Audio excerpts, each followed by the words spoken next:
ইরানে যুক্তরাষ্ট্র ও ইসরায়েলের যৌথ বিমান হামলার তীব্র নিন্দা জানিয়েছে রাশিয়া।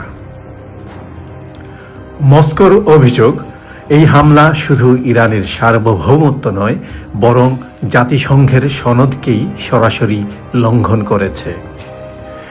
জাতিসংঘ নিরাপত্তা পরিষদের এক জরুরি বৈঠকে রাশিয়ার রাষ্ট্রদূত ভাসিলি নেবেনচিয়া বলেন, রাশিয়ান ফেডারেশন এই হামলার কঠোর নিন্দা জানাচ্ছে।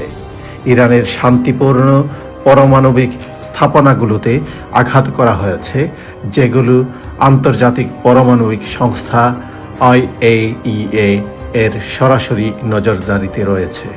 তিনি আরও বলেন, যুক্তরাষ্ট্র ও ইসরায়েলের এই পদক্ষেপ জাতিসংঘ সনদের পরিপন্থী এবং আন্তর্জাতিক আইনের গুরুতর লঙ্ঘন।